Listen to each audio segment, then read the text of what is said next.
Donc c'est une architecture qui est très ancrée au lieu dans lequel elle s'inscrit. Elle est en rapport direct avec l'environnement, puisque j'ai vu de nombreuses esquisses de Maurice Sauzet quand il commence à étudier le lieu où va se trouver une nouvelle maison, notamment pour les maisons neuves, mais même pour les maisons qui existent déjà. Il prend en compte véritablement le climat et tout ce qui se passe autour, l'environnement direct, pour se poser les bonnes questions d'orientation, de ventilation, là où il va y avoir les meilleures vues.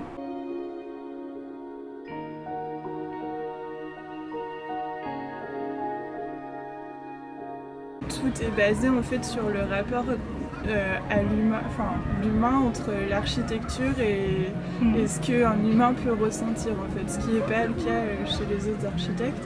Et donc faut prendre soin des personnes en fait qui habitent son architecture et aussi également donc ce qui passe avec un rapport au site sur lequel il s'implante.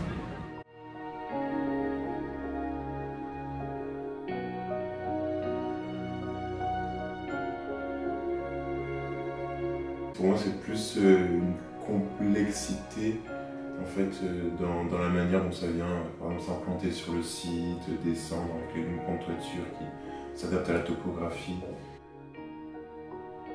Je définirais son architecture déjà par une approche très sensible du lieu, une approche sensible de la nature, de son environnement, et ensuite une approche plus humaine de l'espace à travers notamment les déambulations spatiales, les parcours dans l'espace, le cadrage des vues et cette relation qu'il y a entre l'intérieur et l'extérieur. Ce sont plus ou moins ces 3-4 notions-là qui m'ont marqué dans son travail et que j'essaie d'approprier par la formation et par mes envies, mes intentions architecturales.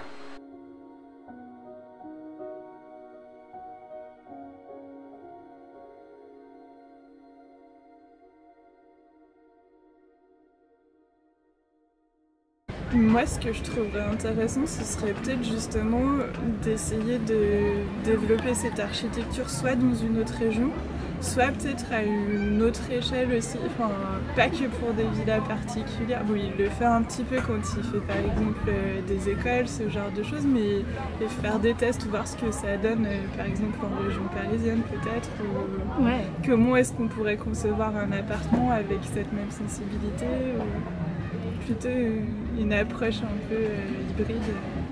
J'aimerais réussir plus tard à transposer cette manière de faire et tout ce parcours sensoriel dans un logement individuel, le mettre dans un appartement, voilà, dans quelque chose de plus petit, dans quelque chose de plus resserré et dans quelque chose où on va avoir plusieurs appartements, l'un au-dessus, l'un en dessous, d'autres à côté. Voilà, c'est essayer de retrouver la pensée de Maurice Sauzet et tous ces concepts de son architecture naturelle dans du logement collectif ou du logement à caractère social. Je travaille justement sur du logement collectif ou du programme public et je sais que l'agence a construit pas mal d'écoles notamment, mais du coup ça m'intéresserait de bosser sur des programmes peut-être plus larges.